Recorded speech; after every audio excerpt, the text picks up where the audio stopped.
Hello, hello, hello. Veggie Crunch Bites here, and welcome back to my channel. If you're looking for longer videos, I do create custom content. You can find my business email down in the description box below. And if you're looking to shop with me, take my hats, jewelry, t-shirts, and soccer jerseys. You can find my business Instagram down in the description box below. So without further ado, let's get started with this video. So I have been on Bigo for about this weekend. So this makes 5 weeks. So a month and a week. And the experience has been extremely great. I've run into some really great people. I just want to share with you guys my experience I had about doing birth chart readings and seeing someone else get their birth chart reading done. I never heard about birth charts before, so I was curious to see what it was about. Excuse me. Going into it initially, I didn't have high expectations. I really didn't know what to expect from it, but I was pleasantly surprised. The level of accuracy was just uncanny to me. And I was very impressed, highly impressed. And I feel like having that experience of having my birth chart read is just one of a kind. I feel like it just was so surreal. I just couldn't believe how taking 3 pieces of information, which is the city and state you were born, the time on the clock you were born, and the date you were born. Just those little 3 pieces of information just can, it's just uncanny to me. I still can't fathom how she came up with such accuracy. So, and that's just a few people I met. And people do so many different things. There's so many talents on Bigo. And the relationships and bonds you create is so crazy. I've met so many wonderful people on Bigo, and I'm just so grateful, and I'm just so happy that there's an app where you can get to know people and who they really are. And especially during like quarantine, there's the virus that's out, and I think people are really using the internet and looking to connect with people that they don't have to physically see in person is amazing. It's amazing.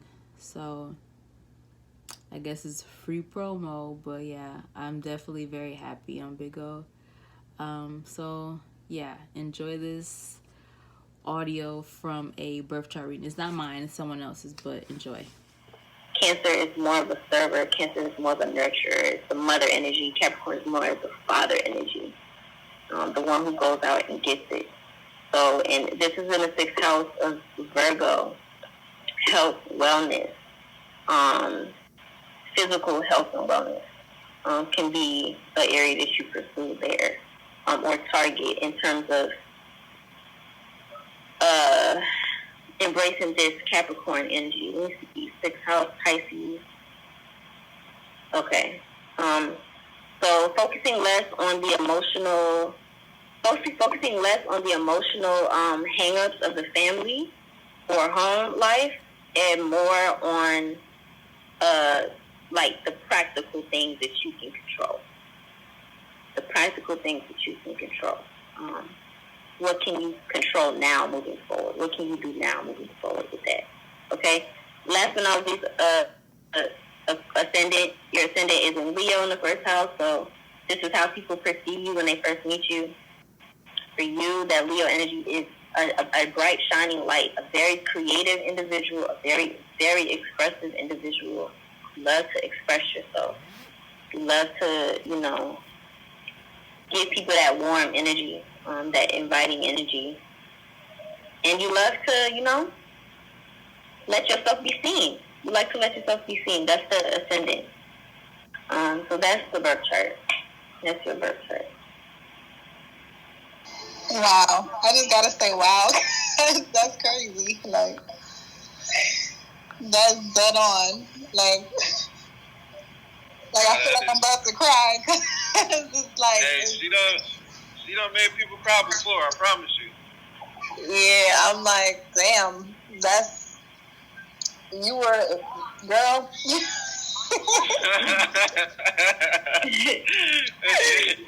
I mean, a lot of people always say that it resonate and they relate to what I'm saying, but I, for the most part, want people to get the confirmation, not only confirmation but also direction. I hope that I was able to give some direction on something. You were things that I kind of already contemplate, like within myself. You know what I'm saying? Like moves that I know I need to make, or things that I know I need to. Like you said, I'm not really a person that really holds on to things, but I can sometimes be stuck in certain areas, you know, like we're trying to push forward. So yeah, I definitely have to say all of that was spot on. That's crazy. Right. I'm telling you, bro. This is the truth, bro. I'm telling you. Like, damn, that's crazy. I love hearing those reactions. I'll just be waiting for them now. All right. So, as you know, it's set up like the planets, and then the energy, and then the house, which is the area of life. Right. So your sun is in Virgo. So the sun would be the ego. Aries is basically all about self-fulfillment, self-empowerment. It's about the self. So this is a great placement here with the sun. That's basically the theme. You know, and a fire sign here, very expressive, you know, competitive, always trying to build yourself or see how you can strengthen or challenge yourself, right? Mm-hmm. This also is very passionate, extremely passionate. And it's in the 6th house of Virgo, which is basically vitality, you know, health, wellness, has to do with principles, what's pure, what's righteous.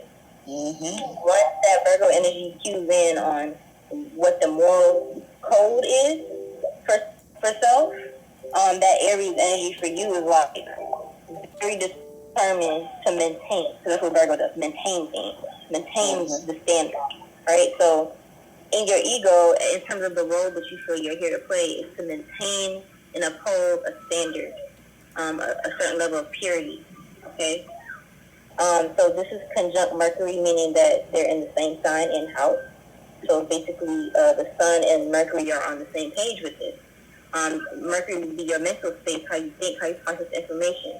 You're always filtering it through this code, this standard, you know, whatever your standard is, for anything, you know, categorizing things, as you should, but with passion, you know, with militance. I feel like Aries also comes with a very militant energy, there. Any structure. So, exactly. Just like how, you know, when Trey was just saying, he says, like, he's like, I gotta correct that. You know, Virgos are very correcting energy. They gotta correct things. They gotta correct it. You can't go past their eyes without being corrected or just, you know, having the right thing there. And Aries makes it very, very militant in that way. And that's what I was saying. As spontaneous and crazy and out there and wild as I can be, I'm so proper and structured at the same time. It's funny to me. Right. Yeah. Yeah, it's very, very organized. You know what's what. That's what that energy is. Virgo energy knows what's what. Yeah. So then the moon is the emotional space, has to do with the insecurities of what you require to feel emotionally secure. Right? And it's in Virgo in the 11th house. So things have to be in order. If they're not in order, or things aren't set right, or, you know, something's out of place, whatever it is, it could throw your whole emotional space out of whack. Mm-hmm. So to make up for that discomfort, you will voice the correction or apply a correction, you know, or zero in on a point, because Virgo is very detailed, extremely detailed. I like to associate Virgo with like a OCD type of thing, like it just. And I have been diagnosed with OCD. I definitely have. Just can't stand if it's not good. It's not how you think it should be. You just can't. You can't. Not in your presence. Maybe I pull out the flamethrower. Right. And it's in the 11th house, which is Aquarius. You know, a rebel. This is about friends, group. You know, cause. If you feel employed to a certain cause or whatever, like this energy, you need things to be a certain way in that space. How the type of friends you keep, you're probably very selective, and you like to keep them. You like to maintain them. You like to maintain them in any way. If it's that you're working for your friends or for a cause, you're gonna work hard. Virgo's energy is all about working hard. And what's the word I'm thinking about?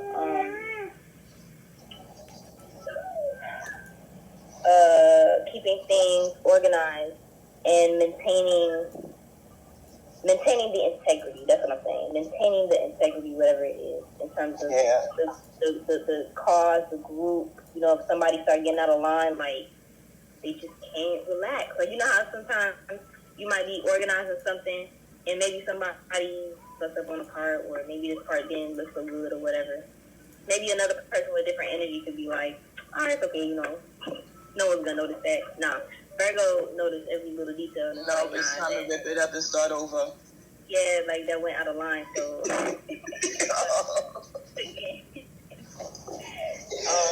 so the friends that you keep they gotta be okay with that energy. The friends that you keep have to, they most likely gonna love that part of you. You know, that you keep them in line. That you're always gonna call that part out and not let them slip. So then we have Venus. Venus is relationships, friendships, romantic and otherwise. This is in Taurus in the 7th house. Taurus here, is about pleasure, right? It's about comfortability, stability. It's also about beauty. It's about maintaining value, maintaining worth. I think all the earth signs are about maintaining something, which is different in other areas, right? Taurus is about work, personal work, personal value. So this can be self-love, right? In a higher form, this placement will show itself to be, the things that I keep, the things that I possess. Because Taurus is about possession, right? The things that I possess, the things that I have, right? Are they adding value to me? Are they showing me my self-love? Like, how is my self-love being reflected through these things that I attain? Whether it's a person or, a person, whatever the interaction is, any kind of interaction you can have with somebody. Like, you're always establishing, like, is this... Anyway, guys, thank you for watching, and I'll see you in my next YouTube video. Bye, guys.